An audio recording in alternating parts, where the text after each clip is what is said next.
My husband finally broke free from his toxic mother and sister after they demanded our house for his jobless sister-in-law's entire clan. All right, so let me start by saying my husband, Brian, was always the golden child. You know, the one the family practically revolves around. His mom, Karen, treated him like he was the sun, moon, and stars growing up.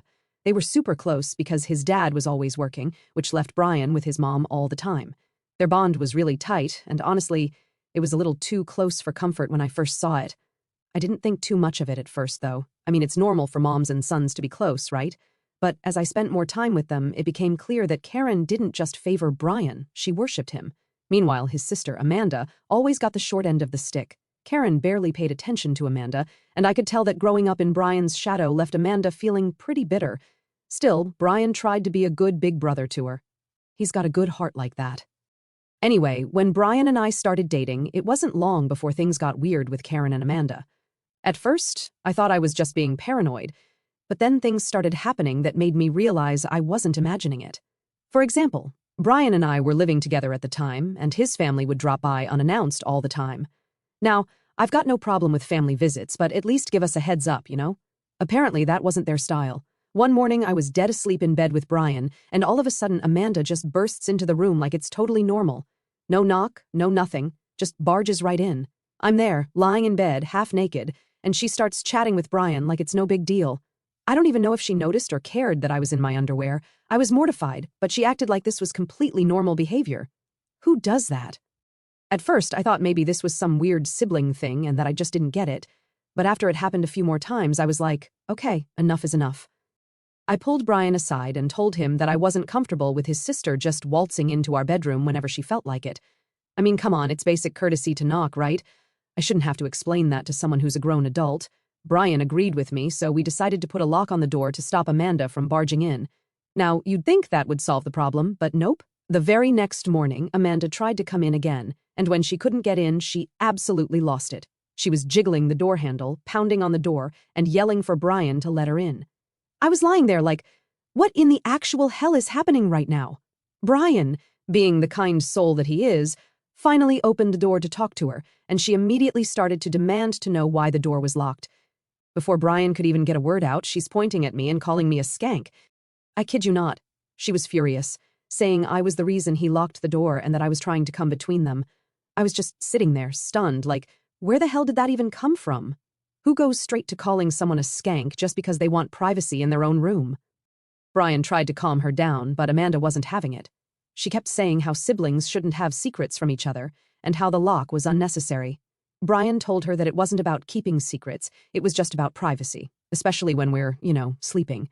But she wouldn't listen. She was convinced that I was the problem, that I was driving a wedge between them, and she wasn't shy about telling me so. After that, things were never the same with Amanda. She had it out for me, and I could feel it every time we were in the same room. If Brian and I disagreed on something, even something as dumb as what movie to watch, Amanda would take his side and tell him that he needed someone who understood him better. She'd say that right in front of me. It was so uncomfortable. And then there were the questions. Oh my God, the questions. When Brian wasn't around, Amanda would grill me about my past relationships, making all these snide remarks. She'd say stuff like, "Why did your ex dump you? And I bet he thought you weren't good enough for him, huh?" It was so passive-aggressive. She even went as far as to say, "Brian's last girlfriend was way prettier than you." Like, who says that? At first, I tried to ignore it. I didn't want to cause more drama with Brian's family, and I figured maybe she'd stop if I didn't give her the satisfaction of reacting. But the more she poked and prodded, the harder it became to stay quiet. One day, she asked me again why my last relationship ended, and I just snapped. I told her, well, I liked my ex's family a lot more than Brian's because they didn't have a nosy sister who constantly tried to stir up trouble.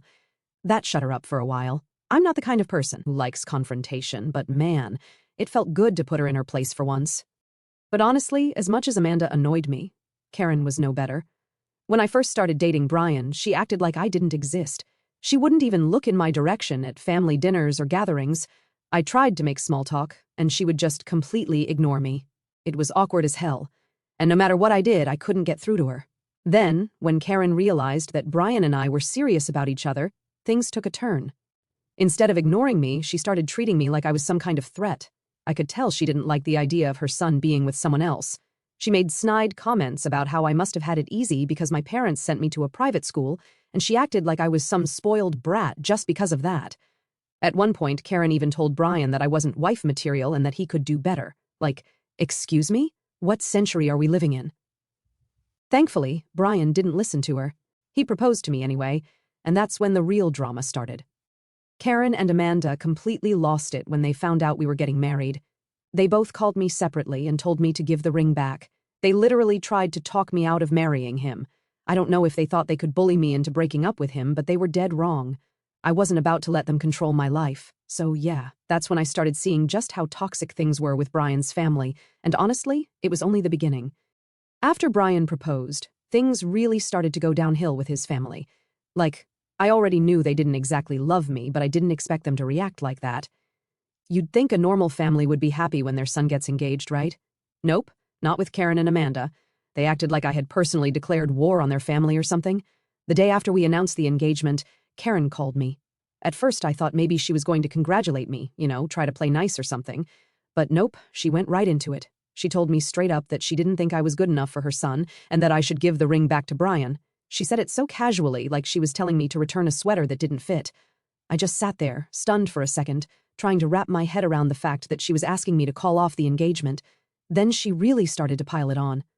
She said that Brian deserved someone who came from a better family, whatever that means, and that I wouldn't be able to take care of him the way she had.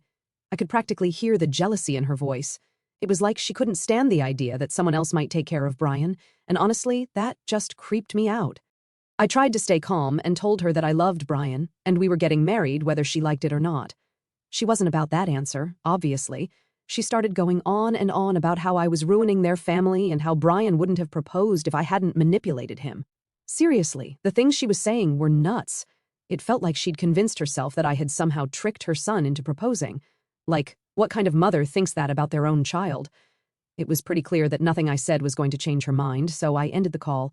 But honestly, I felt awful afterward. I didn't want Brian to feel like he had to choose between me and his family, but Karen was making it really hard for me to see how we were all going to get along after this. Later that day, I told Brian about the call, and he was just as pissed as I was. He didn't understand why his mom couldn't just be happy for us, and he was fed up with the way she treated me. He promised me that he was going to talk to her and set things straight. I appreciated that, but I also knew Karen wasn't the type to listen. Still, Brian gave it a shot. He called her up and tried to have a calm conversation, but from what I could hear, because he was in the other room but Karen's voice is loud, it didn't go well. She was saying all the same stuff she said to me, but this time to Brian's face. She told him I wasn't the right girl for him, that I was after his money. Mind you, Brian and I both work and make about the same amount of money, so that was rich coming from her, and that if he married me, he'd regret it. Brian told her that it was his decision and that he loved me, but she wasn't backing down. Eventually, he just hung up, and we both sat there in silence for a while. I could tell he was hurt. I mean, no one wants to hear their mom tear down the person they love.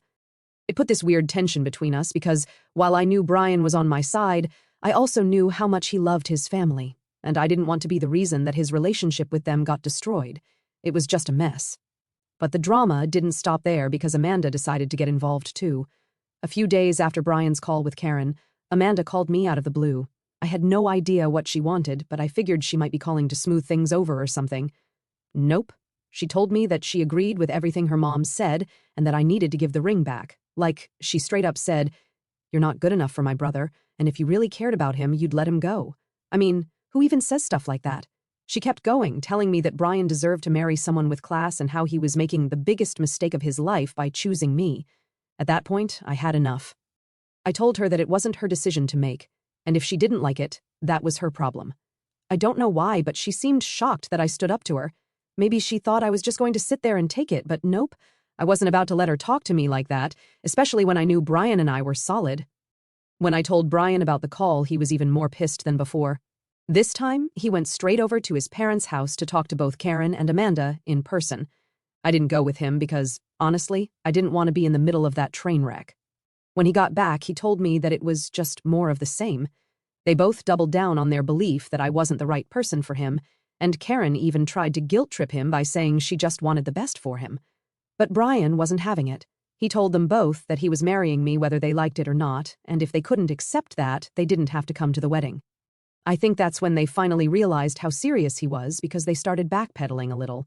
Karen even tried to say she was just looking out for him and didn't mean any harm. Sure, okay. In the end, they sort of backed off, but I knew it wasn't over. Karen started being all passive-aggressive whenever we saw her, making little comments about how marriage was such a big responsibility and how I needed to take care of Brian like she had. She was constantly reminding me of how much she had done for him growing up, like I owed her something. And Amanda? Well, she just kept calling me a gold digger behind my back. Real mature. Things came to a head when Karen insisted on planning our rehearsal dinner. At first, I didn't want to let her, but Brian thought it might be a good way for her to feel included, so I gave in. I had a feeling in the pit of my stomach that this wasn't going to end well.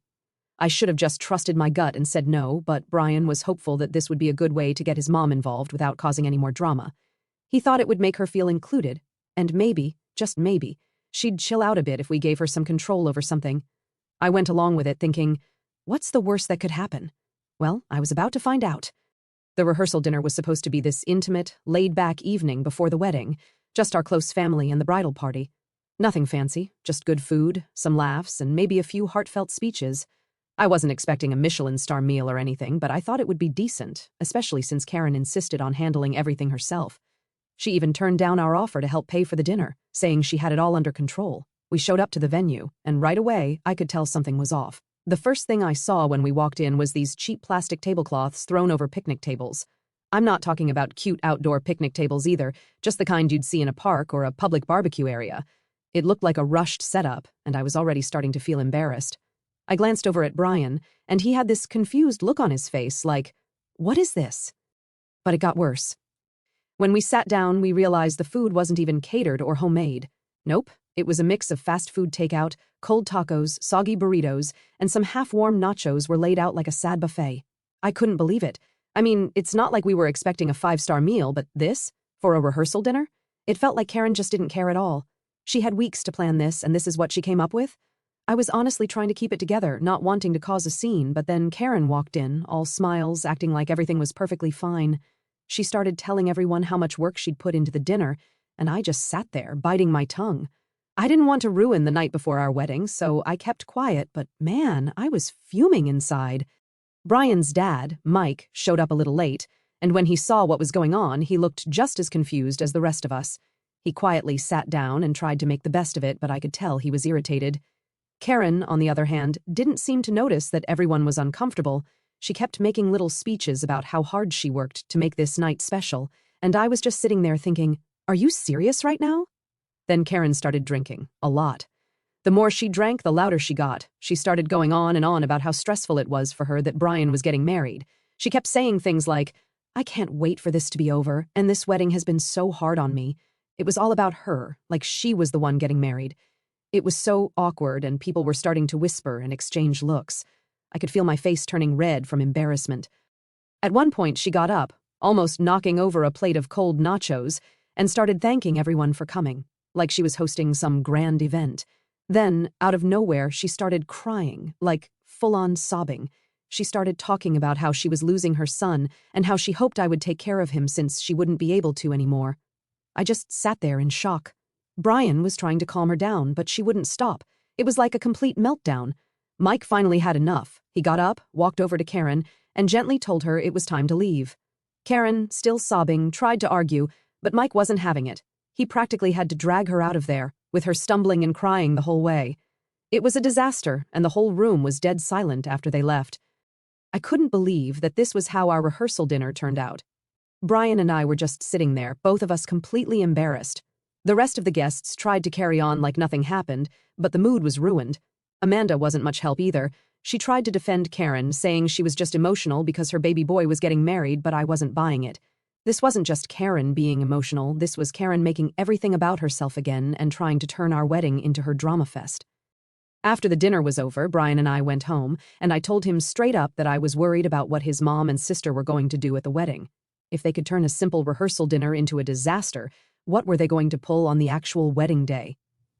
Brian tried to reassure me, saying his dad would keep them in line, but I wasn't so sure. I mean, I appreciated him trying to stay positive, but after what happened that night, I wasn't willing to take any chances. I was also frustrated that Brian wasn't seeing how big of a problem his family had become. He kept brushing it off like it was just one bad night, but I knew this was bigger than that. Karen and Amanda had been sabotaging things from the start, and now I was just waiting for the other shoe to drop at the wedding. That night, I couldn't sleep. My mind was racing, and all I could think about was how Karen and Amanda were going to ruin our big day. I didn't want to sound like a bridezilla, but I didn't want my wedding to be a circus either. I kept going over every possible scenario in my head, imagining all the ways things could go wrong. It wasn't just about me, either.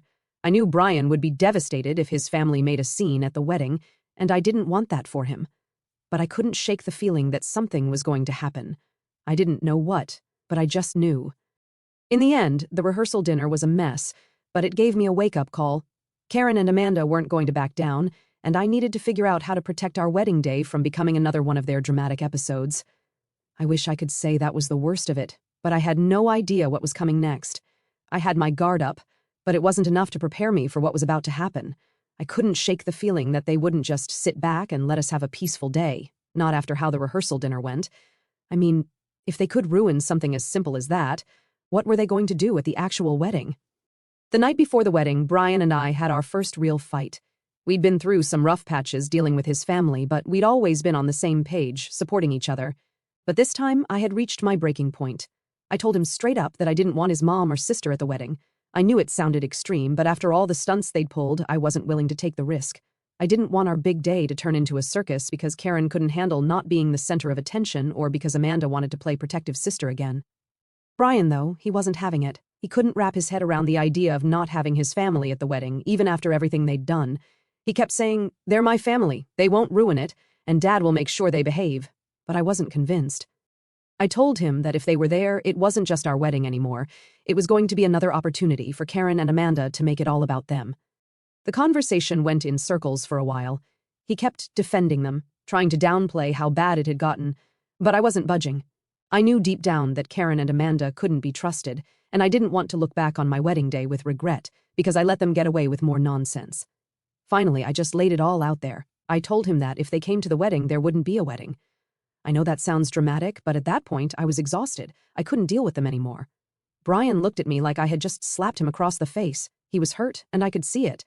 I felt awful, but I also knew that I wasn't going to spend my wedding day walking on eggshells, waiting for Karen to pull some stunt or for Amanda to start another fight. I had to make him understand how serious I was about this. It took a while for him to process what I was saying. I could see him struggling, torn between me and his family, and honestly, I didn't envy him. I know how close he is to his dad, Mike, and I knew this was killing him. But at the end of the day, I was his wife-to-be, and I needed him to prioritize us over the chaos his mom and sister kept bringing into our lives. Eventually, he sighed, and I could tell he'd made up his mind. He wasn't happy about it, but he agreed.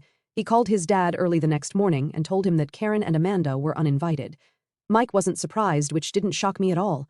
I think, deep down, even he knew that Karen and Amanda were too much to handle. Mike promised Brian that he'd make sure they wouldn't show up, and honestly, I felt a little relief wash over me. But at the same time, I knew this wasn't going to be the end of it. Sure enough, not long after that call, both Karen and Amanda started blowing up Brian's phone. They were relentless, calling and texting non-stop, trying to guilt-trip him into letting them come to the wedding. I could hear Karen from across the room, accusing me of turning Brian against her and ruining their relationship. She kept going on about how I was a terrible influence and that Brian was making a huge mistake by cutting them out. Amanda wasn't much better, throwing all kinds of accusations about how I was trying to steal her brother away from their family. It was so predictable I almost rolled my eyes listening to it. But Brian stayed firm, and honestly, I was so proud of him in that moment. It wasn't easy for him to stand up to his mom and sister like that, but he did it. He told them point blank that they weren't welcome at the wedding because of how they treated me and how they disrespected our relationship from the start. He didn't leave any room for argument, and for once, they had to accept it. That didn't stop Karen from getting in one last jab before the call ended, though. She went on this whole rant about how she was the real victim here, how she was losing her son because of me, and how I'd manipulated Brian into shutting her out of his life. It was all so dramatic and over the top, but what really pissed me off was when she said, "You'll regret this decision. You'll regret choosing her over your family." That hit a nerve, but I bit my tongue. I wasn't going to let her drag me down into her drama. When the calls finally stopped, Brian and I just sat there in silence for a bit, processing everything. I could tell he was struggling with what had just happened, and I felt bad for putting him in that position. But I also knew it was the right call. This was our day, and we deserved to enjoy it without any more chaos from his family. The wedding day itself was beautiful, though. Everything went off without a hitch. I was nervous the entire morning, half expecting Karen or Amanda to show up and make a scene, But they didn't. Mike came, just like he promised, and he was so supportive. It was clear that he didn't agree with how Karen and Amanda had been acting, and he made a point to tell both Brian and me how happy he was for us. That meant a lot to me, especially after all the drama. We had a perfect ceremony, surrounded by the people who actually cared about us and wanted to celebrate our happiness. For the first time in months, I felt like I could breathe again. There were no interruptions, no passive-aggressive comments, no meltdowns, just love, laughter, and a lot of relief. It was everything I'd hoped for and more. As for Karen and Amanda, well, they didn't show up, thankfully. But I found out later that they had planned to. A few of Brian's cousins told me after the wedding that Karen and Amanda had been planning to wear white to the ceremony to make a statement. Yeah, you read that right. They wanted to upstage me at my own wedding. It was one of those moments where I was like, thank God I trusted my instincts. If we hadn't uninvited them, who knows what kind of chaos they would have caused. By the end of the night, I was just grateful. Grateful that Brian stood up for me. Grateful that we had such a beautiful day. And grateful that I wouldn't have to deal with Karen and Amanda's nonsense for at least a little while. I knew the drama with them wasn't over for good, but for that day, it was perfect. A couple of years went by, and things seemed to calm down. Brian and I had worked hard, saved up, and finally bought our first house. It was a huge deal for us, something we'd been working toward for years. When we got the keys, it felt like such a big accomplishment, like we had finally built something that was just ours. We had a small housewarming party with close friends and a few family members, but I didn't invite Karen or Amanda. After everything that went down at the wedding, I wasn't in any rush to deal with them again. Of course, they found out about the house eventually. A few weeks later, Karen and Amanda dropped by to see the place, though I made sure I wasn't around for most of it. Brian showed them the house and told me later that the visit had been awkward but brief. I thought that would be the end of it, and maybe we'd keep our distance for good. But nope, I should have known better. One afternoon, out of nowhere, Karen called me. It was honestly weird because we hadn't spoken since the wedding. The moment I saw her name pop up on my phone, I had this bad feeling in my gut. I hesitated for a second, but figured I'd better answer it just to see what she wanted.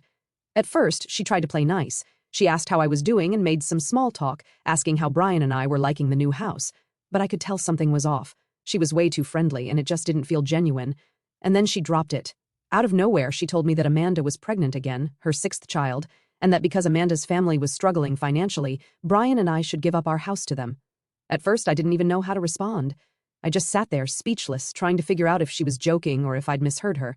So I asked her, "Are you serious?" And Karen, without missing a beat, said yes. She was dead serious. She went on to explain how Amanda's house was too small for her growing family, and how it only made sense for us to give up our home since it was too big for just Brian and me. I couldn't believe what I was hearing. I asked her why on earth she thought we should just hand over our house, and that's when she said the kicker. She claimed that Brian had already agreed to it. That set me off. I knew that was a lie. Brian and I had always made decisions together, and there was no way he would have promised something like that without talking to me first. I felt my blood start to boil. I told her flat out that this was our home, the one we had worked hard to buy, and there was no way we were giving it up to anyone. I made it crystal clear that Brian and I made decisions as a team, and he would never agree to something like that without discussing it with me. Karen, of course, wasn't having any of it. She started yelling at me, saying it was my duty as a daughter-in-law to make room for Amanda and her kids. Like, what? Since when is it my job to solve Amanda's financial problems? At that point, I was done with her nonsense. I told her sarcastically that if she felt so strongly about helping Amanda, then she could go ahead and pay the mortgage for us. I mean, if Amanda and her family were going to live here, someone had to cover the bills, right? Karen didn't like that at all. She blew up, yelling about how that wasn't her responsibility and how I was being selfish and unreasonable. But honestly, the audacity of the whole thing just blew my mind. I couldn't believe she thought she could bulldoze over us like that and just demand we give up our house. After she finished her rant, I calmly told her that this conversation was over and hung up. When Brian got home that evening, I immediately told him what had happened.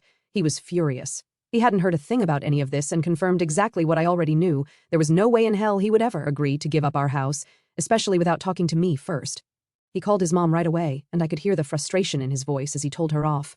Karen tried to backpedal, but Brian wasn't having it. He told her that Amanda's problems were not our responsibility and that we weren't giving up our home for anyone. End of story. After that call, things between Brian and his mom were even more strained, but honestly, I didn't care. There was no way I was letting anyone guilt me into giving up something we had worked so hard for. It just showed, once again, how entitled Karen and Amanda were. They acted like Brian and I existed solely to fix their problems, and I was done playing that game. From that moment on, I knew we had to set some serious boundaries. If Karen and Amanda were going to keep pulling stunts like this, they needed to understand that there were consequences, and if that meant cutting them off again, so be it. About a week later, Karen and Amanda decided to take things to the next level. I guess they thought showing up at our house unannounced would somehow change Brian's mind.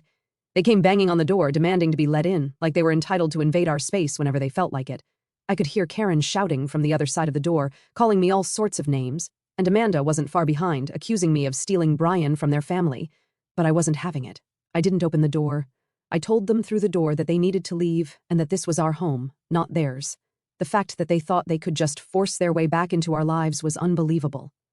They kept banging, yelling, and causing a scene, but I refused to engage with them any further. Brian got home not long after, and when he saw what was happening, he was furious. He didn't hesitate for a second. He walked right up to the door and told them flat out that if they ever showed up at our house like this again, we'd call the cops. I think they were shocked by how firm he was because they finally left after that, but not before throwing a few last-minute insults my way. Since that day, we've had zero contact with Karen and Amanda, and honestly, I don't miss it at all. It's like a huge weight has been lifted off my shoulders. For the first time in a long time, Brian and I can actually focus on our life together without the constant interference from his toxic family. No more passive-aggressive texts, no more guilt-tripping, no more drama, just peace. It hasn't been easy for Brian, though.